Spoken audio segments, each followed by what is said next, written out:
నమస్తే. దేశవ్యాప్తంగా AICC Telangana in charge Meenakshi Natarajan పేరు మారుమోగిపోతా ఉంది.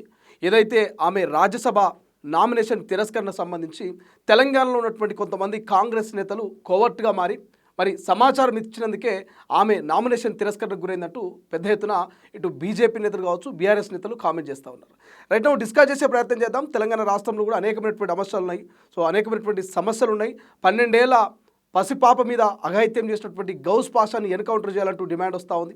మరోవైపు 12 సంవత్సరాలు పూర్తి చేసుకున్న ప్రధాని సంబరాలకు సిద్ధమై సంబరాలు జరుపుతున్నటువంటి పరిస్థితి. ఇట్లా చాలా అంశాలని డిస్కస్ చేసే ప్రయత్నం చేద్దాం. మన ముందు Congress party TPCC general secretary, ప్రజా సంఘాల జేఏసీ చైర్మన్ గజ్జల కాంత గారు మాట్లాడే ప్రయత్నం చేద్దాం. నమస్తే. సో ఏం చెప్తారు మీనాక్షి నటరాజన్ గురించి? బీజేపీ నాయకులు నిజామాబాద్కు సంబంధించిన ఎంపీ కానీ, అదేవిధంగా వాళ్ళు రాష్ట్ర ముఖ్యమంత్రి, ఏ ముఖ్యమంత్రి, మధ్యప్రదేశ్ ముఖ్యమంత్రి, బీజేపీ ముఖ్యమంత్రి, వీళ్ళు మాట్లాడేది అవగాహన లేనటువంటి ఒక నీచమైన సంస్కృతితో, నీచమైన ఆలోచనతో మాట్లాడుతున్నారు. అది కరెక్ట్ కాదు. ఎందుకంటే నిజామాబాద్ ఎంపీ మనకి మతిస్థిమితం ఉందో లేదో తెలియదు. అవగాహన లేనటువంటి నాయకుడు. అసలు గత చరిత్ర పోతే వాళ్ళ అయ్యా కాంగ్రెస్ పార్టీ, పుట్టింది కాంగ్రెస్ పార్టీ, పెరిగింది కాంగ్రెస్ పార్టీ. కాంగ్రెస్ పార్టీ మూలంగానే వాళ్ళకి ఇప్పుడు ఇలా జీవన ఉపాధి ఇలా ఈ స్థాయిలో ఎంపీ అయిందంటే వాళ్ళ అయ్యా డి శ్రీనివాస్ గారు కాంగ్రెస్ పార్టీ బిడ్డ, కాంగ్రెస్ పార్టీ రక్తం. ఆ రక్తం నుండి వచ్చినోడే అరవింద్ అనేటోడు వీళ్ళు ఎంపీ అయ్యిండు.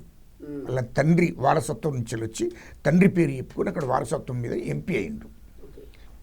అలాంటి వాడు కూడా కాంగ్రెస్ పార్టీని మాట్లాడుతుందంటే ఒక దుర్మార్గమైన ఆలోచన. అది అవగాహన లేనటువంటి అవగాహన లేకుండా మాట్లాడుతున్నాడు. అది ప్రజలు కూడా గమనిస్తున్నారు. కాంగ్రెస్ పార్టీ అనేది ఒక సిస్టమ్, ఒక పద్ధతి. కాంగ్రెస్ పార్టీ అనేది ఒక నీతి నిజాయితీకి మారుపేరు. అది గుర్తుపెట్టుకొని మాట్లాడు. కాంగ్రెస్ పార్టీలో ఒక సిస్టమ్ ఉంటుంది. ఆ సిస్టమ్ తెలియకుండా మాట్లాడడం కరెక్ట్ కాదు.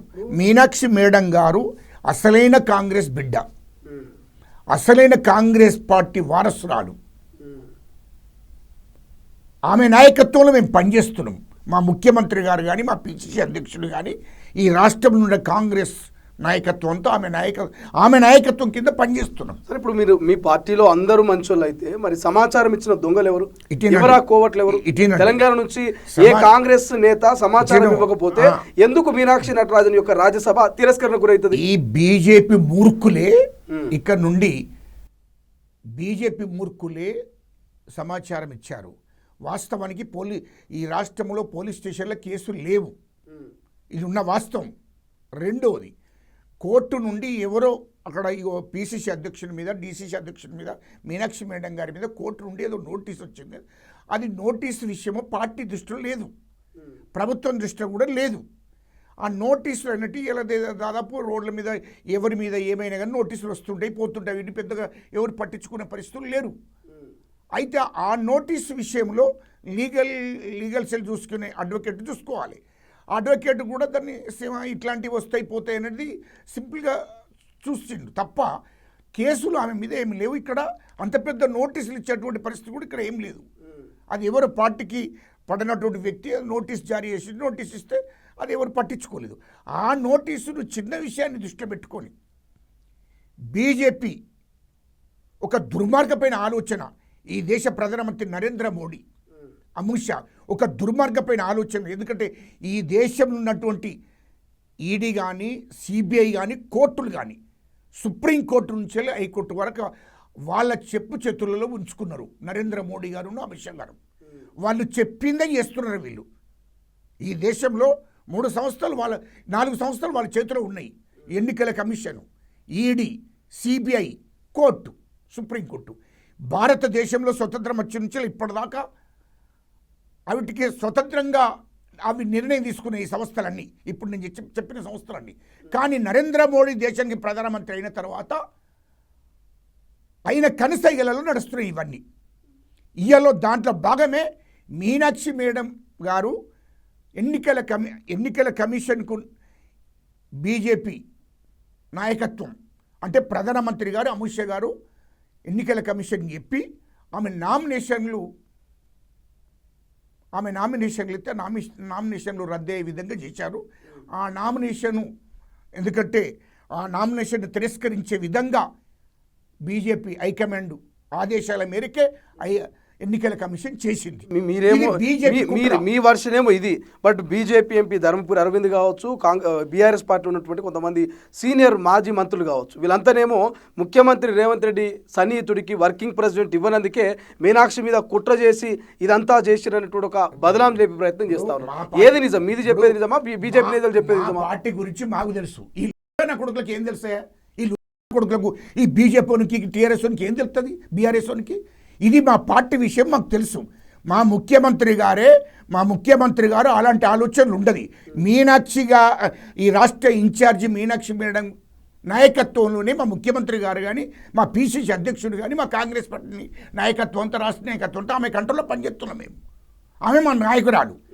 ఆమె ఖచ్చితంగా ఆమె నీతి నిజాయితీకి మారుపేరు మీనాక్షి మేడం గారు.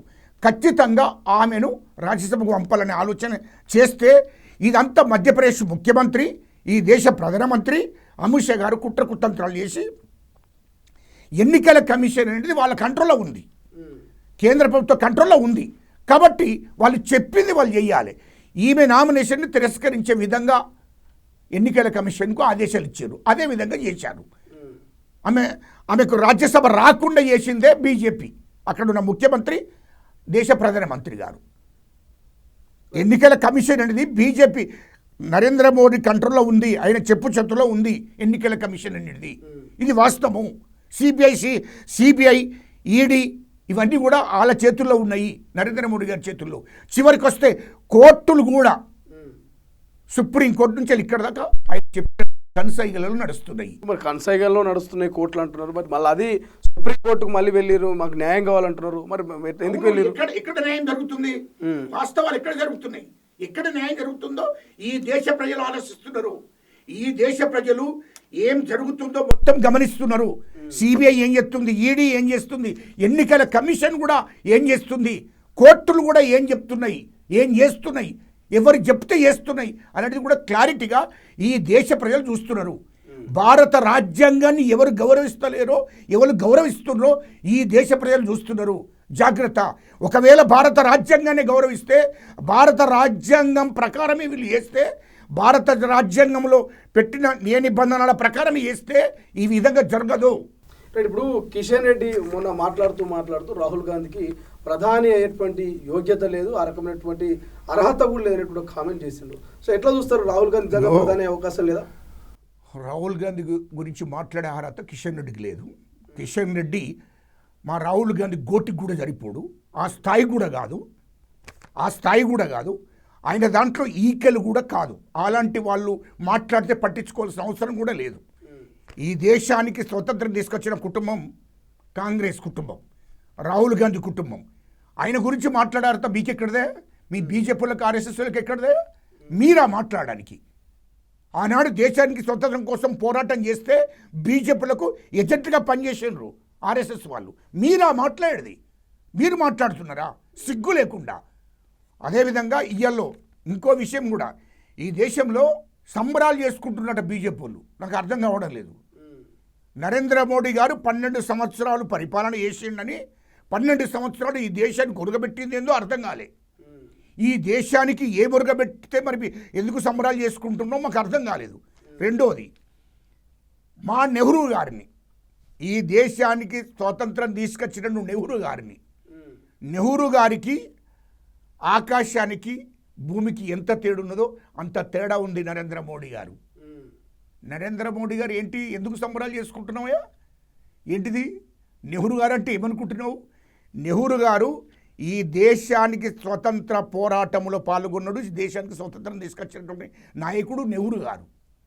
వాళ్ళ తండ్రి వాళ్ళ ఉన్న ఆస్తులు ఈ దేశం కోసం ఖర్చు పెట్టారు. వాళ్ళకున్న ఆస్తులన్నీ ఈ దేశం కోసం ఖర్చు పెట్టారు. ఈ దేశానికి స్వతంత్ర పోరాటం చేస్తున్నటువంటి ఉద్యమ నాయకులకందరూ కూడా వాళ్ళ డబ్బును ఖర్చు పెట్టి ఉద్యమం చేయించారు, ఉద్యమం చేశారు. ఈ దేశానికి స్వతంత్రం తీసుకొచ్చినటువంటి కుటుంబం ఏదైనా ఉంటే అది నెహ్రూ కుటుంబమే. అది గుర్తుపెట్టుకోవాలి. ఈ దేశ ప్రజలందరికీ కూడా తెలుసు. నెహ్రూ గాంధీ లేకపోతే ఈ దేశానికి స్వతంత్రం వచ్చేది కాదు. ఇప్పుడు తప్పేంటి? నరేంద్ర మోడీ 12 ఏళ్ల యొక్క పరిపాలనకు సంబంధించి సంబరాలు చేసుకుంటే తప్పేంటి?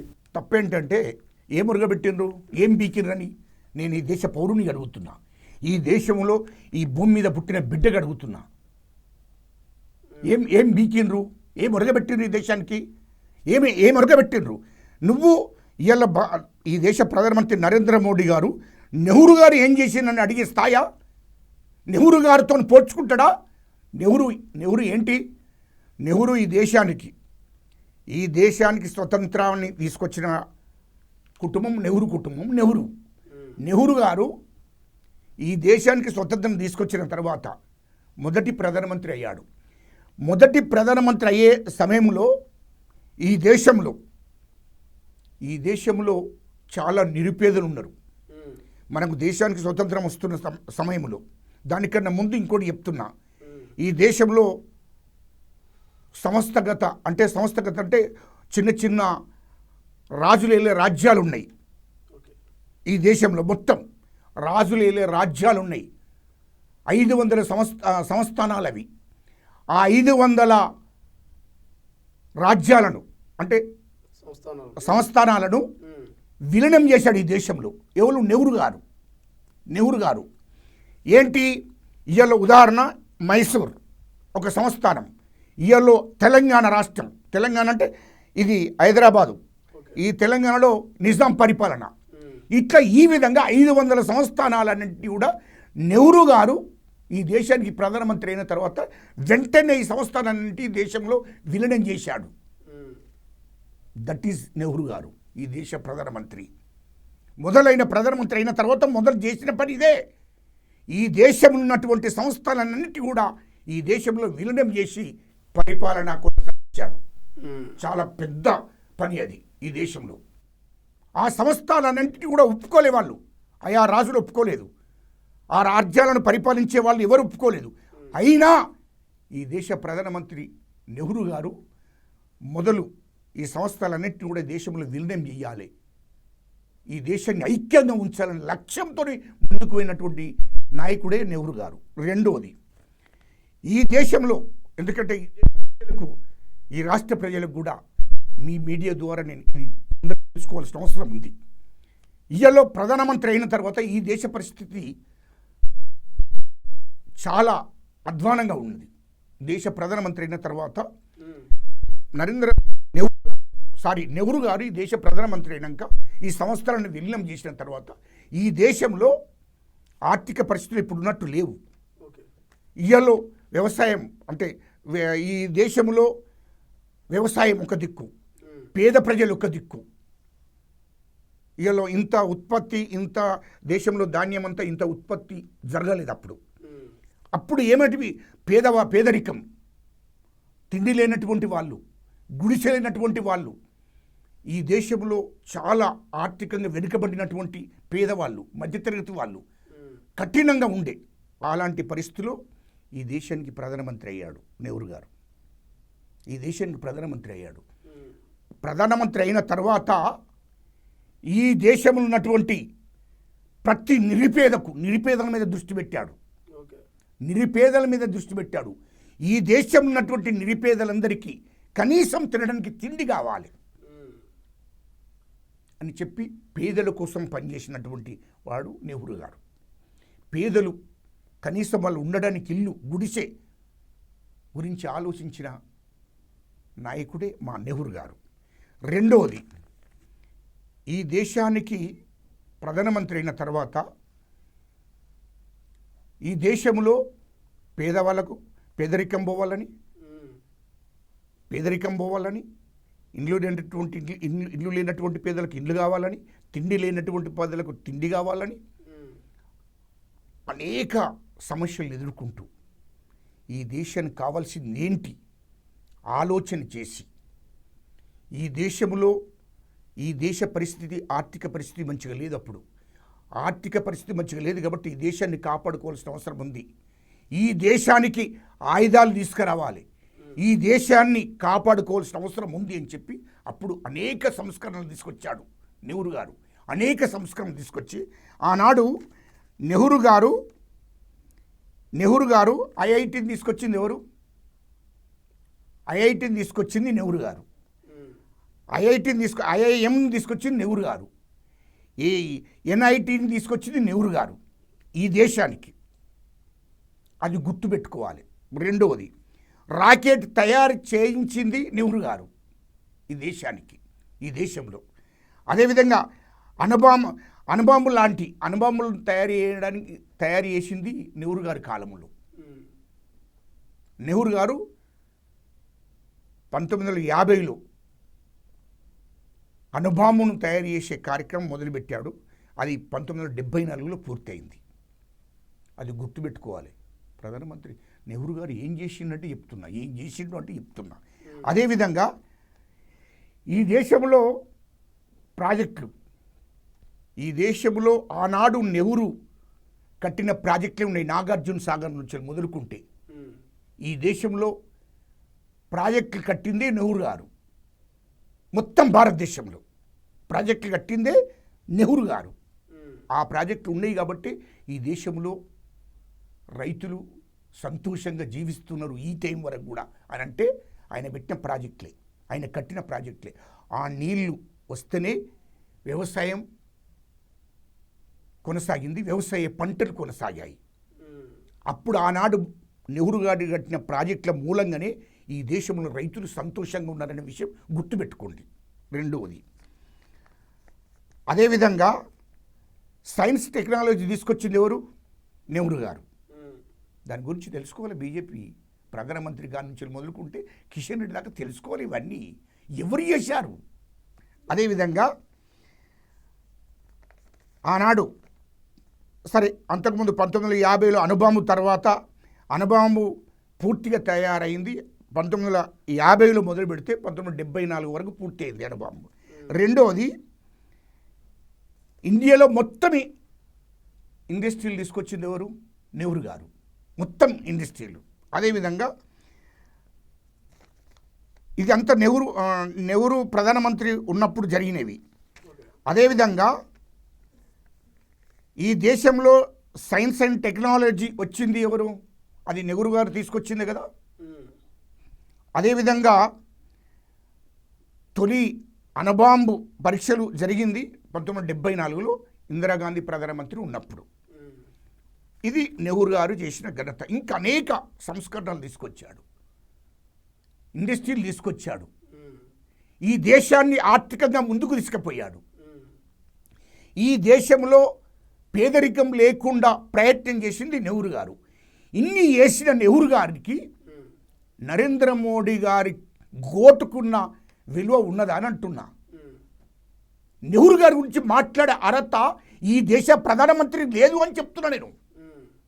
ఈ దేశంలో ప్రధానమంత్రిగా 16 ఏళ్ళు పనిచేశాడు. 16 సంవత్సరాలు నెహ్రూ గారు 16 సంవత్సరాలు ఈ దేశంలో 16 సంవత్సరాల 78 రోజులు పనిచేశాడు. 16 సంవత్సరాల 286 రోజులు ప్రధానమంత్రిగా ఉన్నాడు. 17 సంవత్సరాలు. నెహ్రూ గారికి నీకు పోలిక ఎక్కడిదే?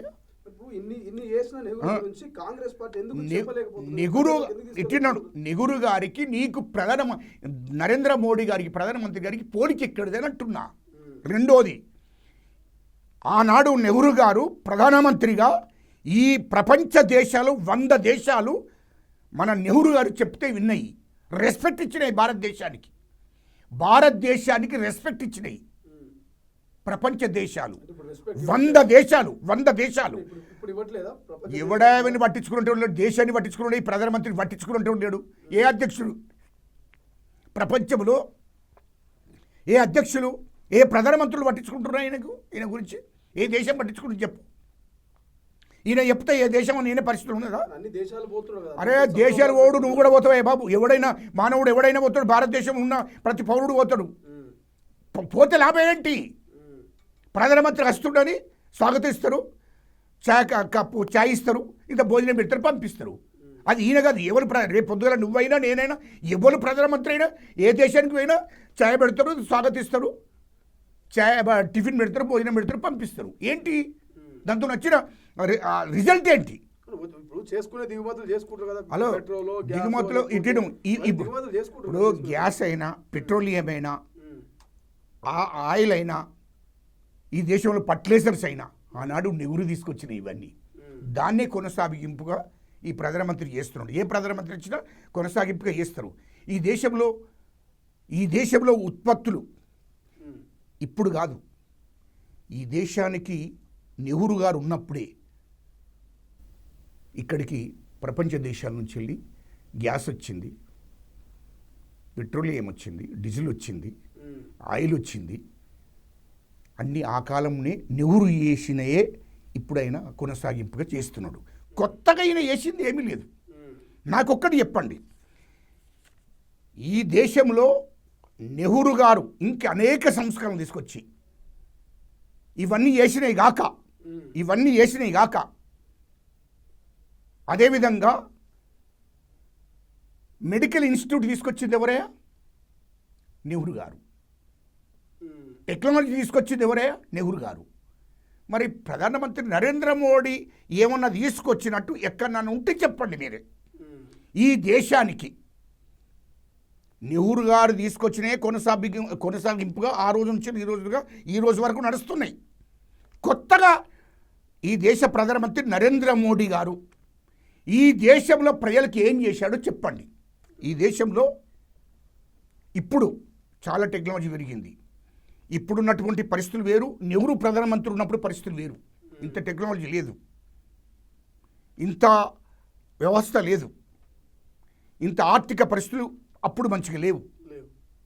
అలాంటి పరిస్థితుల్లో ఈ దేశాన్ని ఆర్థికంగా, రాజకీయంగా అనేక ఇంకా సంస్కరణలు తీసుకొచ్చి ఈ దేశాన్ని డెవలప్ చేసి ఈ దేశాన్ని ప్రపంచ దేశాలకు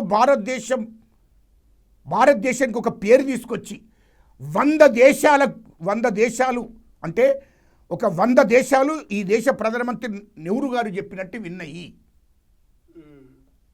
నెహ్రూ గారికి రెస్పెక్ట్ ఇచ్చాయి, భారతదేశానికి రెస్పెక్ట్ ఇచ్చాయి ప్రపంచ దేశాలన్నీ కూడా 100 దేశాల దాకా. ఈ నరేంద్ర మోడీ గారు చెప్తే ఏ దేశమన్నా రెస్పెక్ట్ ఇచ్చి ఏ దేశమన్నా వినే పద్ధతిలో ఉందా భారతదేశం చెప్తే?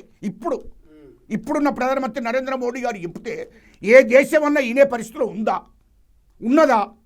ఇప్పటివరకు ఇన్నరా ఎవరన్నా? అసలు లెక్కలకు తీసుకోరు భారతదేశం చెప్తే.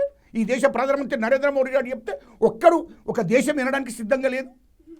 ఎందుకు మాట్లాడతారే? రెండవది, బీజేపీ వాళ్ళు మాట్లాడే ముందు జాగ్రత్తగా మాట్లాడని నేర్చుకోండి. ఈ దేశానికి నరేంద్ర మోడీ గారు ఏం చేశారో చెప్పండి. మొదలు ఏమన్నా ఇన్స్టిట్యూట్లు తీసుకొచ్చాడా? ఏమన్నా టెక్నాలజీ కొత్తగా తీసుకొచ్చాడా? ఏమన్నా కంపెనీలు తీసుకొచ్చాడా? ఏదైనా ఇండస్ట్రీ తీసుకొచ్చాడా? వీటికి జవాబు చెప్పండి. పోనీ ఈ దేశంలో ఏమైనా ప్రాజెక్టులు కట్టాడా? 12 ఏళ్ళు అవుతుంది ప్రధానమంత్రి. ఈ దేశంలో ఎక్కడైనా ప్రాజెక్టులు కట్టాడా? దానికి జవాబు చెప్పాలి. ఫస్ట్ మీరు ఏం చేశారో చెప్పినాక తర్వాత అన్నీ చెప్పండి. ఒకటి, ఈ దేశంలో ఆయన ప్రధానమంత్రి అయ్యే ముందు ఈ దేశ యువతకు, హిందూ యువతకు సంవత్సరానికి 2 కోట్ల ఉద్యోగాలు ఇస్తున్నాడు. 12 ఏళ్ళు అవుతుంది, 24 కోట్ల ఉద్యోగాలు రావాలి. ఈ హిందూ యువతకు ఒక్క ఉద్యోగం అని ఇచ్చాడా? దానికి ఫస్ట్ చెప్పండి. మరి ఈ దేశానికి మీరు ఏం చేశారు? ఇవాళ ఫర్టిలైజర్ ఆనాడు నెహ్రూ తీసుకొచ్చింది. కొత్తగా నువ్వు తీసుకొచ్చింది ఏంటిది? ఈ దేశంలో రైతులను ఆదుకున్నావా? ఈ దేశంలో హిందువులను ఆదుకున్నావా? ఈ దేశ ప్రజలు ఏమని ఆదుకున్నావు? నల్లధనాన్ని తీసుకొచ్చావు. 12 ఏళ్ళు అవుతుంది, నల్లధనాన్ని తీసుకొచ్చావా? సిగ్గు లేకుండా ఒక్కటి కూడా సాధించకుండా 12 ఏళ్ళ సంబరం ఎట్లా చేసుకుంటావు? మా నెహ్రూ గారిని మాట్లాడతావా? మా నెహ్రూ గారికి నీకు ఆకాశానికి భూమికి ఎంత తేడుందో అంత తేడుంది. ఆయన గోటికున్న విలువ లేదు నీకు. నువ్వేంటి ఆఫ్టర్ బాగుండదు. ఏంటి నువ్వు ప్రధానమంత్రి ఏం చేశావు? ఏం మురగబెట్టావు ఈ దేశానికి? ఈ దేశ ప్రజలకే మురగబెట్టావు? చెప్పు. ఈ దేశంలో ఉన్నటువంటి హిందువులకే మురగబెట్టావు? ఈ దేశంలో హిందువుల కోసం ఏం సాధించావు? ఒక్క హిందూ యువతకు ఉద్యోగం ఇవ్వలేనటువంటి వాడివి ఏం చేశావని నేను అడుగుతున్నా. ఈ దేశంలో హిందువుల కోసం ఏమైనా ఇండస్ట్రీలు తీసుకొచ్చావా, ఏమైనా కంపెనీలు తీసుకొచ్చావా, ఏమైనా ప్రాజెక్టులు కట్టావా? ఈ దేశంలో రైతులు కూడా హిందువులే కదా. ఆ రైతుల కోసం నువ్వేం చేశావో చెప్పు మొదలు. ఏమి చేయకుండా నేను సంబరాలు చేసుకుంటున్నా అని అంటే ఏం చేశావంటే ఒక్కటి మాత్రం చేస్తున్నావు. ఈ బీజేపీ నాయకుడు నరేంద్ర మోడీ గారు ఈ దేశానికి ప్రధానమంత్రి అయిన తర్వాత ఒక్కటి మాత్రం చేశాడు. ఏం చేశాడంటే ఈ దేశంలో సిబిఐని, ఈడీని, ఎన్నికల కమిషన్ను, కోర్టులను వాటి మీద ఆధిపత్యం చేసుకుంటూ అవిటిని ఆయన చేతిలో పెట్టుకొని ఆయన చెప్పినట్టు ఆడిస్తున్నాడు. ఇగో ఇది మాత్రం చేశాడు. ఆయన ఏ రాజకీయ నాయకులు కూడా, ఏ వ్యాపారులు కూడా, బిజినెస్లు కూడా నరేంద్ర మోడీకి చెప్పకుండా వ్యాపారాలు, బిజినెస్లు ఈ దేశంలో ఎవరు కూడా చేయకూడదు. చేసిన వాళ్ళ మీద ఈడీ రైడింగ్ చేపిస్తున్నాడు, సిబిఐ కేసులు పెట్టిస్తున్నాడు. రెండవది, ఈ దేశంలో ఉన్నటువంటి ప్రజాస్వామ్య దేశంలో అన్ని రాజకీయ పార్టీలను, ప్రాంతీయ పార్టీల నాయకులను, జాతీయ పార్టీ కాంగ్రెస్ పార్టీ నాయకులను వాళ్ళ మీద ఈడీ దాడులు చేపిస్తున్నాడు, సిబిఐ కేసులు పెట్టిస్తున్నాడు, కోర్టుల ద్వారా వాళ్ళకు న్యాయం జరగకుండా చేస్తున్నాడు. ఎన్నికల కమిషన్ను ఆయన చెప్పు చేతులు ఉంచుకొని ఆయన ఏం చెప్తాడో గదే చేసేటట్టు చేస్తున్నాడు. ఇతర పార్టీలకు ఎన్నికల కమిషన్ సహకరిస్తలేదు. ఈ దేశ ప్రజలందరికీ కూడా తెలిసే దొంగ ఓట్లు వేయించుకుంటున్నాడు నరేంద్ర మోడీ గారు. ఓట్లు మార్పించి దొంగ ఓట్లు వేయించుకుంటున్నాడు. ఇవాళ ఇతర పార్టీలు ఉన్నటువంటి ఎంపీలను, ఎమ్మెల్యేలను అందరినీ కొనుగోలు చేసుకుంటున్నాడు. కానీ దేశ ప్రజలు గమనిస్తున్నారు. అనుకుంటున్నారు దేశ ప్రధాని నరేంద్ర మోడీ గారు శ్రీలంకలో ఇట్లనైతే దాడి చేశారో ఆ చివరకు ఈ దేశ ప్రజలంతా ఏకమై నరేంద్ర మోడీ ఇంటి మీద దాడి చేసే ప్రమాదం కూడా ఉంటుంది. గుర్తుపెట్టుకో. ప్రజలకు వ్యతిరేకంగా ఎవరు నిర్ణయం తీసుకున్నా ప్రజలు తిరుగుబాటు చేస్తారు, ప్రజలు మరో ఉద్యమం మొదలు పెడతారు. ప్రజలందరూ కూడా ఈ నియంత పాలన మీద యుద్ధం మొదలుపెట్టి ఇల్లును ముట్టడిస్తారు. జాగ్రత్త అని చెప్తున్నా. ఇది నియంత పోకడాలు, నియంత వ్యవహారాలు ఈ దేశ మొత్తం ఇంపార్టెంట్ సంస్థలన్నిటి కూడా నీ చేతిలో పెట్టుకొని నువ్వు ఆడిస్తున్నావు. ఇలా అవినీతి పరిపాలన జరుగుతుంది దేశంలో. ఈ దేశంలో ఉన్నటువంటి పార్టీల మీద ఉక్కుపాదం మోపుతున్నావు. ఇలా పశ్చిమ బెంగాల్ కానీ, ఇలా ఉత్తరప్రదేశ్ కానీ, ఇలా అనేక రాష్ట్రాలలో అనేక ప్రాంతీయ పార్టీల మీద, జాతీయ పార్టీ మీద నువ్వు ఉక్కుపాదం మోపుతున్నావు. నీవు రాజ్యాంగానికి వ్యతిరేకంగా పోతున్నావు, చట్టాలను నీ చేతుల్లోకి తీసుకుంటున్నావు. ఇలా మొత్తం అణిచివేతకు గురి చేస్తున్నావు. నువ్వు చెప్పినట్టే ఈ దేశంలో అన్ని సంస్థలు ఇనే విధంగా తయారు చేసుకున్నావు. కానీ ప్రజలంతా కూడా తిరుగుబాటు మొదలు చేస్తారు. ఈ దేశ యువత కూడా తిరుగుబాటు మొదలు చేస్తుంది. అది జాగ్రత్తగా ఆలోచించుకోవాలి బీజేపీ వాళ్ళు, ఆర్ఎస్ఎస్ వాళ్ళు. రైట్. ఇక రాష్ట్ర రాజకీయాల విషయాలకు వస్తే, ఇక రాష్ట్రంలో లా అండ్ ఆర్డర్ ఇష్యూ నడుస్తుంది, పర్ఫెక్ట్గా పనిచేయట్లేదు. పోలీసులు ఇటు ప్రభుత్వానికి కొమ్ము కాస్తున్నట్టుగా ప్రతిపక్ష నేతలు ఇటు హరీష్ రావు కావచ్చు, లేకపోతే కేటీఆర్ కావచ్చు కామెంట్ చేస్తున్నారు. సో ఖమ్మంలో 12 ఏళ్ల బాలిక మీద గౌస్ పాషా అనేటువంటి వ్యక్తి అత్యంత దారుణంగా ప్రవర్తించినటువంటి తీరు అందరి హృదయాన్ని కలిసివేస్తూ ఉన్నది. సో ఆ గౌస్ పాషా మీద ఈ రాష్ట్ర ప్రభుత్వం ఎటువంటి యాక్షన్ తీసుకుంటుంది? ప్రజల నుంచి గౌస్ పాషాని ఎన్కౌంటర్ చేయాలి ఈ రాష్ట్ర ప్రభుత్వం, పోలీస్ డిపార్ట్మెంట్ అని ఒక రకమైనటువంటి డిమాండ్ వస్తున్నది. ఏం చేస్తారు? ఒకటి గుర్తుపెట్టుకోండి, ఖమ్మంలో జరిగిన బాలిక మీద అత్యాచారం చేస్తే అది చాలా బాధాకరం. ఈ రాష్ట్రంలో ఉన్నటువంటి ఆడబిడ్డలను, మహిళలను, నా చెల్లెలను కాపాడుకోవాల్సిన బాధ్యత రాష్ట్ర ప్రభుత్వం మీద ఉంది. ముఖ్యమంత్రి రేవంత్ రెడ్డి గారు వాస్తవానికి ఈ రాష్ట్రంలో ఉన్నటువంటి ప్రతి ఆడపిల్ల, ప్రతి మహిళ, ప్రతి ఆడబిడ్డను కూడా ఆయన తోబుట్టుగా సొంత బిడ్డలుగా చూసుకుంటున్నాడు. ఎవరికి చిన్న ముళ్ళు వచ్చినా, ఆని చేసినా వాళ్ళను విడిచిపెట్టే ప్రసక్తి లేదని చెప్పి వాళ్ళందరి మీద ఉక్కుపాదం మోపుతున్నాడు. ఎందుకంటే ఈ దేశంలో, ఈ రాష్ట్రంలో కూడా మహిళలు అంటే తల్లులు, చెల్లెళ్ళు, అక్కలు, తోబుట్టులు, బిడ్డలుగా చూసుకున్నటువంటి మా రాహుల్ గాంధీ గారి కాడి నుండి మొదలుకుంటే మా ముఖ్యమంత్రి దాకా కూడా ఈ దేశంలో మహిళలను కాపాడుకోవాలి. వాళ్ళకు జన్మనిచ్చిన తల్లులు, మహిళలు, ఆడబిడ్డలు, చెల్లెళ్ళు, తోబుట్టులు అనే రకంగా చూసుకుంటున్నాం. ఇయర్లో నువ్వు ఖమ్మంలో టీఆర్ఎస్ కార్యకర్త, టీఆర్ఎస్ నాయకుడు, బాలిక మీద అత్యాచారం చేసినోడు టీఆర్ఎస్ నాయకుడు, బీఆర్ఎస్ నాయకుడు, సారీ బీఆర్ఎస్ నాయకుడు వెంటనే ఆ బాలిక మీద అత్యాచారం చేసిన నుండి ఇమీడియట్లీ కేసు పెట్టి అరెస్ట్ చేసి ఇమీడియట్లీ జైలుకు పంపడం జరిగింది. ఆ అమ్మాయి కూడా ఇప్పుడు హాస్పిటల్లో ఉంటే సొంత బిడ్డలాగా అక్కడ మంత్రి గారు పోయి తుమ్మల నాగేశ్వరరావు గారు పోయి వెంటనే ఆమెను పరామర్శించి ఆమె అయ్యే ఖర్చులు కూడా ఆ చెల్లెకి అయ్యే ఖర్చులు అక్కడ ఉన్నటువంటి పేద బిడ్డ అయ్యే ఖర్చులన్నీ కూడా హాస్పిటల్ ఉన్నటువంటి 12 ఏళ్ల బాలికకు మొత్తం ఖర్చులన్నీ కూడా ప్రభుత్వం భరిస్తుంది. ముఖ్యమంత్రి గారు ఆదేశాలు జారీ చేశారు మంత్రి గారికి. మంత్రి గారు వెంటనే దాన్ని మొత్తం అక్కడ పరామర్శించి అది పూర్తి స్థాయిగా దాని మీద విచారణ కూడా చేసి కంప్లీట్గా ప్రభుత్వమే ఖర్చు ఎంత ఖర్చైనా ప్రభుత్వమే భరించే విధంగా ప్రభుత్వం ఆలోచన చేస్తుంది. ఖర్చు కూడా ప్రభుత్వం పెడుతుంది. ఆమెను కాపాడుకుంటుంది. ఆమెకు అన్ని రకాలుగా ఆ పాపను ఆ బిడ్డను ఆ చెల్లెను ఖచ్చితంగా ఆదుకుంటుంది మా ప్రభుత్వం. మా ముఖ్యమంత్రి గారు ఆదుకుంటున్నారు, దాంట్లో డౌట్ లేదు.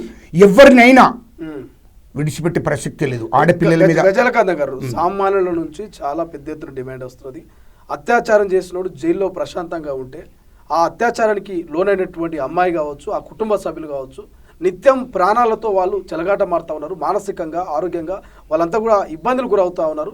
అటువంటిని ఎన్కౌంటర్ చేయాలి, అటువంటిని నడి రోడ్లో ఉరిదీయాలని ఇవాళ ప్రతిపక్షాల నుంచి సామాన్యుల నుంచి డిమాండ్ వస్తున్నది. ఎందుకు ఈ రాష్ట్ర ప్రభుత్వం సీరియస్గా తీసుకోవట్లేదు? సీరియస్గా తీసుకుంటుంది, ఉక్కుపాదం మోపుతుంది. అది గుర్తుపెట్టుకు, ఉక్కుపాదం మోపుతుంది. ఆడపిల్లల మీద ఎవడు కూడా అత్యాచారం చేస్తే, ఆడపిల్లల మీద దాడులు చేస్తే ఎట్టి పరిస్థితుల్లో కాంగ్రెస్ ప్రభుత్వం ఒప్పుకోదు, మా ముఖ్యమంత్రి గారు ఒప్పుకోడు. ఉక్కుపాదం మోపుతుంది అని అంటున్నా. అవసరం అనుకుంటే ఇప్పుడు నువ్వు అన్నది చిన్నపిల్లల మీద అత్యాచారం చేసిన ఎన్కౌంటర్ చేసే విధంగా కూడా ఆలోచన చేస్తున్నాడు మా ముఖ్యమంత్రి గారు.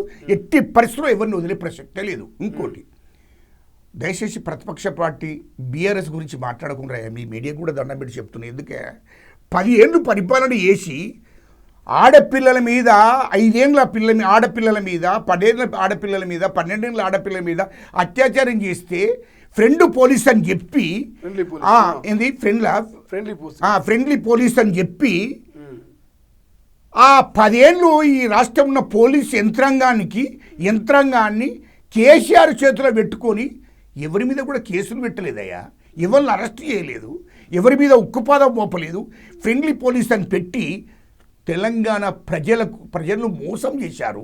ఆడపిల్లలను అత్యాచారం చేస్తే వాళ్ళను అరెస్ట్ చేయలేదు, వాళ్ళ మీద కేసులు పెట్టలేదు. వీళ్ళు మాట్లాడతారా? వీళ్ళు మాట్లాడతారు. ఆ ఒక్క కేసు జరిగితే కాదు, 10 ఏళ్లలో 100 కేసులు జరిగినాయి. 10 ఏళ్లలో ఏ ఆడపిల్లకు న్యాయం జరిగిందే? ఆదిలాబాద్లో ఎస్టీ అమ్మాయి ఏం న్యాయం చేసిందే? అత్యాచారం చేస్తే అక్కడ ఏమన్యాయం చేసిందే? ఆత్మహత్య చేసుకుంటే ఏమన్యాయం చేసిందే? ఏం న్యాయం చేసినా ఆడ? ఎంత అన్యాయం జరిగిందో తెలుసా? అక్కడ ఏం న్యాయం చేసిండ్రు నేను అడుగుతున్నా. రెండోది, ఇక్కడ వరంగల్లో పసిపాప ఆమె మీద అత్యాచారం చేస్తే ఏం చేసిండే? కేసీఆర్ ముఖ్యమంత్రిగా ఉండే ఆనాడు. అందుకోసమే వాళ్ళు మాట్లాడద్దయ్యా, ఈ రాష్ట్రంలో ఆడపిల్లలకు రక్షణ లేకుండా పోయింది 10 ఏళ్లలో. కేసీఆర్ ముఖ్యమంత్రిగా ఉన్నప్పుడు, కేటీఆర్ మంత్రిగా ఉన్నప్పుడు, హరీష్ రావు వీళ్ళెవ్వరు కూడా మొత్తం పోలీసు యంత్రాంగం అంతా వాళ్ళ చెప్పు చేతుల్లో పెట్టుకొని వాళ్ళు ఇష్టం వచ్చినట్టు పరిపాలన చేసిండ్రు. ఎవరి మీద కూడా ఆడపిల్లల మీద అత్యాచారం జరిగితే, ఆడపిల్లలకు అన్యాయం జరిగితే ఏనాడు కూడా పట్టించుకోలేదు ఆ ప్రభుత్వం. 10 ఏళ్ళు ఎవరిని కూడా పట్టించుకోలేదు.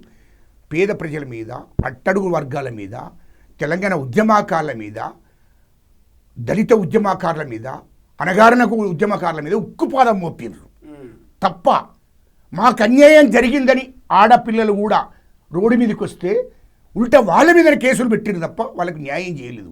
వీళ్ళు మాట్లాడతారావే? కేసీఆర్, కేటీఆర్, హరీష్ రావు కూడా మాట్లాడితే సిగ్గుపోతుందయ్యా. తెలంగాణ ప్రజలు చూస్తున్నారు, ఎందుకు పరిచయం అవుతున్నారే? ఎందుకు సంఖ్యలు గుద్దుకుంటున్నారే? మా ముఖ్యమంత్రి గారు, మా ముఖ్యమంత్రి రేవంత్ రెడ్డి గారు ఏ ఆడపిల్లకి అన్యాయం జరిగినా 24 గంటలు దాటకముందే కేసులు పెడుతున్నాడు. 24 గంటలు దాటకముందే ఆడపిల్లల జోలికి పోయిన వాళ్ళను ప్రతి ఒక్కరిని అరెస్ట్ చేస్తున్నాడు, రిమాండ్ పంపుతున్నాడు, ఉక్కుపాదం మోపుతున్నాడు. ప్రసక్తే లేదు. ఎందుకంటే ఈ రాష్ట్రంలో ఆడపిల్లలందరూ కూడా సొంత ఆడిబిడ్డలుగా, చెల్లెలుగా, తల్లిగా చూసుకున్నటువంటి మా ముఖ్యమంత్రి గారు. అది గుర్తుపెట్టుకోవాలి. ఇష్టం వచ్చినట్టు మాట్లాడితే ప్రజలను నమ్ముతారనుకుంటున్నారు. నమ్మరాయా మిమ్మలను? ఈ ప్రతిపక్ష పార్టీగా మీరు బీఆర్ఎస్ను నమ్మే పరిస్థితుల్లో ఈ దేశంలో ఈ రాష్ట్రంలో ఎవరు లేరు. ఈ రాష్ట్రంలో ఎవరు లేరు. బీజేపీని కూడా బీజేపీలో మాట్లాడి దేశంలో బీజేపీ ఎవరు నమ్ముతాడే? బీజేపీ పాలిత రాష్ట్రాలలో అనేక మంది ఆడపిల్లలకు రక్షణ లేదు. మళ్ళంతా ఎవరు మెజార్టీగా ఎస్సీలు, ఎస్టీలు, ఆదివాసీలు. ఈ ఆడపిల్లలకు రక్షణ లేదు బీజేపీ పాలిత రాష్ట్రాలలో. మానభంగాలు, ఇష్టం వచ్చినట్టు చంపేయడం, అత్యాచారాలు ఎన్ని చేసినా ఒక్కరు బీజేపీ పాలిత రాష్ట్రాలు ఆ ముఖ్యమంత్రి కానీ ఆ ప్రభుత్వాలు కూడా పట్టించుకునే పరిస్థితులు లేరు. అన్యాయం జరుగుతుంది దేశం మొత్తం. గత ప్రభుత్వంలో ఫ్రెండ్లీ పోలీసింగ్ ఉండే, అమ్మాయిలకు న్యాయం చేయలేకపోయారని అంటున్నారు. పోనీ ఈ ప్రభుత్వంలో ఆ ఫ్రెండ్లీ పోలీసింగ్ పులి స్టాప్ పెట్టి సీరియస్గా మరి ఎన్కౌంటర్లో లేకపోతే వాళ్ళకు తక్షణమే ఫాస్ట్ ట్రాక్ కోర్టుల ద్వారా యాక్షన్ తీసుకోవడము, ఇటువంటి సీరియస్ యాక్షన్ ఉండే అవకాశం ఉంటుందా? ఫ్రెండ్లీ పోలీస్ ఎందుకే? చట్టంలో ఏముందో అట్లా నడవాలి. రాజ్యాంగంలో ఎట్లుందో అట్లా నడవాలి. ఫ్రెండ్లీ పోలీస్ ఏందే?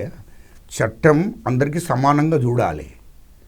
ఇవన్నీ ఉండవు. అందుకోసమే మా ప్రభుత్వం వచ్చినాక ఫ్రెండ్లీ పోలీస్ అనేది తీసేసి మీకు అట్టడుగు వర్గాలకు, పేద ప్రజలకు, ధనిక వర్గాలకు అది సమానంగా నడపాలి.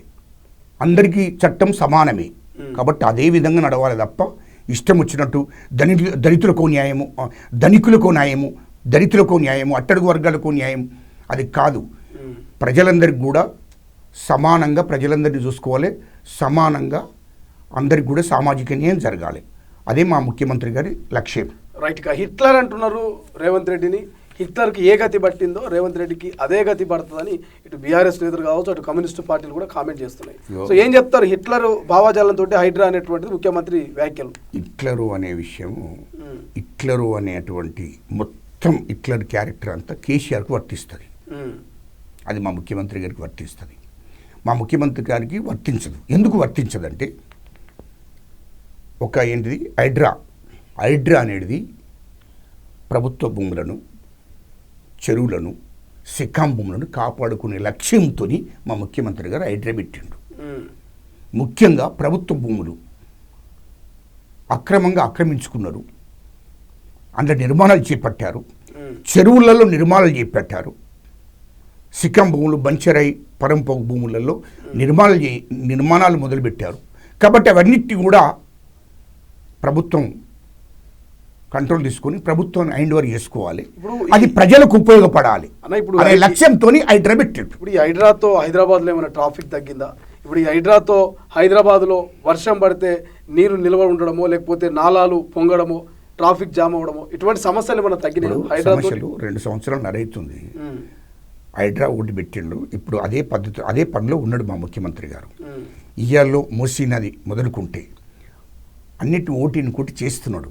ఇక్కడ నీళ్లు సిటీలో, హైదరాబాద్ సిటీలో నీళ్లు ఎక్కడ కూడా నిలవకుండా చెరువులకి వెళ్ళి ఉండే విధంగా, ప్రజలకు పూర్తిగా ఉపయోగపడే విధంగా వాటర్ సేవ్ చేయడానికి ప్రయత్నం జరుగుతుంది.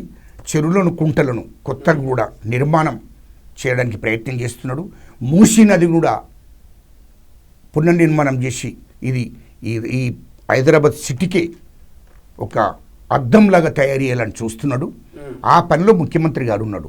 10 ఏళ్ళు కేసీఆర్ ఈ రాష్ట్రానికి ఏం చేయలే. ఈ సిటీలో నీళ్ళు ఎక్కడన్నా మొత్తం నిల్వలు ఉండి చివరికి వస్తే హైదరాబాద్ వర్షం పూర్తిగా వస్తే సిటీ మొత్తం నీటితో నిండిపోయి కొట్టుకపోయినాయి. 10 ఏళ్ళు వాటి గురించి పట్టించుకోలే కేసీఆర్. అది గుర్తుపెట్టుకొని మాట్లాడాలి వాళ్ళు. ఇప్పుడు 2 సంవత్సరాల నరణ అయింది కదా, దాన్ని పూర్తిగా అదే పనిలో ఉన్నాడు మా ముఖ్యమంత్రి గారు. సిటీలో ట్రాఫిక్ జామ్ కాకుండా ఇక్కడ ట్రాఫిక్ ప్రాబ్లమే కాకుండా చేయాలనే ఒక లక్ష్యం. నీటి నిల్వ అనేది సిటీలో ప్రజలకు ఇబ్బంది కలగకుండా, నీటి నిల్వ ఉండకుండా చేయాలనేది ఆ లక్ష్యంతోనే మా ముఖ్యమంత్రి గారు ముందుకు పోతున్నాడు. ఆ లక్ష్యంతోనే మొత్తము హైదరాబాద్ సిటీలో కంప్లీట్గా ఏ ప్రాబ్లం రాకుండా మొత్తము నాలలు, అక్కడున్నటువంటి కాలువలు, అక్కడున్నటువంటి ఇంకా అది మన కబ్జా కాదు, మన ఇది నాలలతో సహా అక్కడ కొత్తగా దానికి సంబంధించినటువంటి వాటర్ పోయే విధంగా నిర్మాణాలు మొదలైనవి. ఈ విధంగా మా ముఖ్యమంత్రి గారు చేస్తున్నాడు. ఎక్కడ కూడా తగ్గడం లేదు. ఖచ్చితంగా ప్రజలు ప్రశాంతంగా ఉండాలి, ప్రజలకు ఎలాంటి ఇబ్బందులు కలగకుండా చేయాలనేది ఆ లక్ష్యంతోనే మా ముఖ్యమంత్రి రేవంత్ రెడ్డి గారు ముందుకు పోతున్నాడు. రైట్గా చివరగా పవన్ కళ్యాణ్ నిన్న మోదీతో ఏదైతే సంబరాల వేదికగా ఢిల్లీ వేదికగా మాట్లాడుతూ తెలంగాణ మీ అయ్యే జాగిరాన్ని కామెంట్ మరోసారి చేస్తూ ఎప్పుడైతే కాంగ్రెస్ పార్టీ తెలంగాణలో అధికారంలోకి వచ్చిందో అప్పటి నుంచే ఈ ప్రాంతీయ విద్వేషాలని రెచ్చగొడుతుంది అనేటువంటి ఒక వ్యాఖ్యలు చేసిండు. నిజంగానే కాంగ్రెస్ అధికారంలోకి వచ్చినాక తెలంగాణలో ప్రాంతీయ విద్వేషాలు రెచ్చగొడుతున్నారు. ఇప్పుడు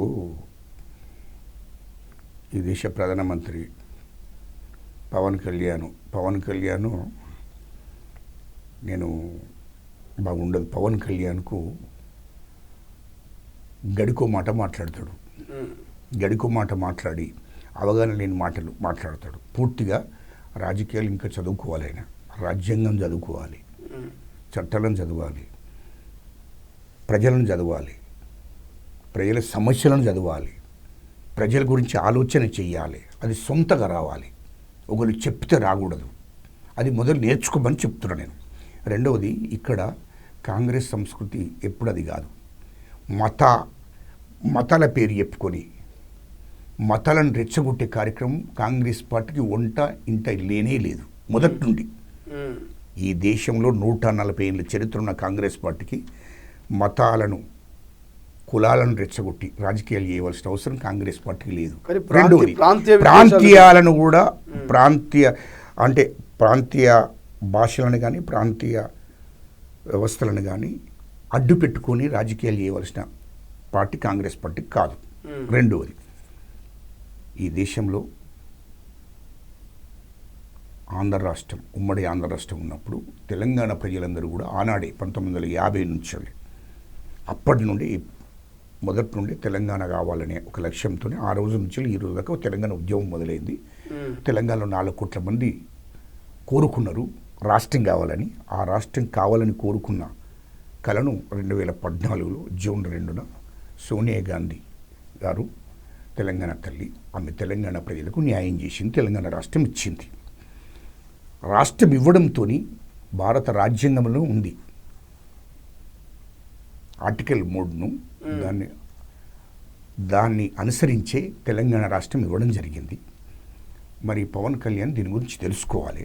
ఎందుకంటే చిన్న రాష్ట్రాలు చేయాలనేది భారత రాజ్యాంగంలో ఉంది. దాన్ని అనుసరించే కాంగ్రెస్ పార్టీ తెలంగాణ రాష్ట్రాన్ని ఇచ్చింది. మా సోనియా గాంధమ్మ దానికి కట్టుబడి తెలంగాణ రాష్ట్రాన్ని ఇచ్చింది. రాష్ట్రాన్ని ఇవ్వడం జరిగింది.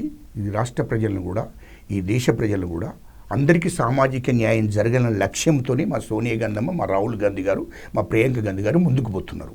ఈ దేశంలో ఉన్న ప్రజలు, దళితులు కానీ, అట్టడుగు వర్గాలు కానీ, అణిచివేతకు గురైన కులాలు కానీ, ఆదివాసులు కానీ, ప్రజలందరికీ కూడా సామాజిక న్యాయం జరగాలి, అందరినీ సమానంగా చూడాలి అనే లక్ష్యం కొద్దీ మా రాహుల్ గాంధీ గారు ముందుకు పోతున్నాడు. అది గుర్తుపెట్టుకోవాలి. ఇలా పవన్ కళ్యాణ్ గారు మాట్లాడే మాటలు అవగాహన లేని మాటలు. అవన్నీ అవగాహన లేని మాటలు. ఎందుకంటే నరేంద్ర మోడీ గారిని చూసి మురిసిపోతున్నాడు. ఆయన గడికో మాట మాట్లాడతాడు. అంతకుముందు నేను దేవుణ్ణి నమ్మను అన్నాడు. మరి తర్వాత నరేంద్ర మోడీ గారు దగ్గరికి పోయినాక నేను దేవుణ్ణి నమ్ముతున్నాడు. నాకు మొదటి నుండే దేవుడు అంటే గౌరవం, దేవుడికి నేను పూజిస్తా అంటాడు. గడికో మాట మాట్లాడేది పవన్ కళ్యాణ్. అదంతా మనుషులను చూసి మారద్దు. పవన్ కళ్యాణ్ పుట్టుకతోనే రావాలి, అది బ్లడ్లో రావాలి. అప్పుడు ఈ కల్పిత అంటే ఇప్పుడు నేర్చుకోదు, అది బ్లడ్లో, మన పుట్టుకతోనే బ్లడ్లో రావాలి. రాజకీయాలైనా, సమాజానికి సేవ చేసే మనస్తత్వమైనా, ఆలోచనలైనా అది బ్లడ్లో రావాలి తప్ప ఈ మధ్యలో రావు. పవన్ కళ్యాణ్ ఎందుకు నువ్వు పరిచయం ఎత్తున్నావు? నువ్వేం బీకినావని ఈ దేశ ప్రధానమంత్రిని మెచ్చుకుంటున్నావు? ఆయనేం బీకిడు, నువ్వేం బీకినావని? ఏంటిది? మీరు ఏం బీకినో చెప్పాలి, ప్రజలకు చెప్పాలి కదా. ఇగో గిది చేసినా మేము ప్రజలకు, ఇగో ఆంధ్ర ప్రజలకు నేను గిది చేసినయ్యా. ఆంధ్ర రాష్ట్రంలో ఇగో ఎస్సీలకు గిది చేసిన, ఎస్టీలకు గిది చేసిన, ఆదివాసులకు గిది చేసిన, అనగారిన కులాలకు గిది చేసిన చెప్పుకో. ఏం చేసినావో చెప్పు. నీ నరేంద్ర మోడీ గారు కూడా ఈ దేశంలో ఎస్సీలకు ఏం చేసిండు, ఎస్టీలకు ఏం చేసిండు, ఆదివాసులకు ఏం చేసిండు, అనగారిన కులాలకు ఏం చేసిండు, ఈ దేశంలో హిందువులకు ఏం చేసిండు, హిందూ యువతకి ఏం చేసిండు, గది చెప్పానండి. అది చెప్తే బాగుంటుందని చెప్పకుండా మేము బాగా చేసినామంటే ఏం బాగా చేశారు? పోనీ హిందువులకు నాయకుడు అంటుండు కదా నరేంద్ర మోడీ గారు, పోనీ ఈ దేశంలో హిందువులకు ఏమైనా చేసిండా? ఈ దేశంలో హిందువుల మీద కదా దాడి చేయించేది, ఈడి దాడులు జరిగేటి ఈ దేశంలో హిందువులే కదా వాళ్ళందరూ కూడా. వీళ్ళ హిందువుల మీద దాడి చేసేది. ఉదాహరణ మా మీనాక్షి మేడం గారు ఉన్నారు, ఆమె హిందువే కదా, మా మీనాక్షి మేడం గారు హిందువే కదా, మరి ఆమె మీద దాడి చేసినావు కదా. వీళ్ళు పశ్చిమ బెంగాల్లో వాళ్ళంతా హిందువులే కదా, రోజు పూజలు చేసుకునే వాళ్ళు కదా, మరి వాళ్ళ మీద దాడులు చేస్తున్నవే. ఇలా అన్ని రాష్ట్రాల్లో కూడా మరి వాళ్ళందరూ హిందువులేనే, మరి వాళ్ళందరి మీద దాడులు చేస్తుండే నరేంద్ర మోడీ గారు. ఇదేం సంస్కరణ సార్, ఇదేం సంస్కృతి, ఇదేం సంస్కృతి అంటున్నా. అందుకోసమే మన ఆలోచనలు అనేది ఈ ప్రజలకు, అన్ని వర్గాల ప్రజలకు న్యాయం చేసే విధంగా ఉండాలి, మహిళలను గౌరవించే విధంగా ఉండాలి, ఈ దేశాన్ని ప్రేమించే విధంగా ఉండాలి, రాష్ట్రాలను ప్రేమించే విధంగా ఉండాలి.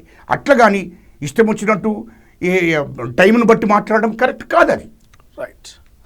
సో ఇది మొత్తం మీద లా అండ్ ఆర్డర్ ఎక్కడ ఫెయిల్ అవ్వలేదు, గతంలో లాగా ఫ్రెండ్లీ పోలీసింగ్ కాదు, ఖచ్చితంగా తప్పు చేసిన వాడిని శిక్షిస్తాం, అది ఉన్నోడైనా లేనోడైనా చట్టం ముందు అందరూ సమానంటూ గజ్జలకాంతం చెప్తున్నటువంటి పరిస్థితి.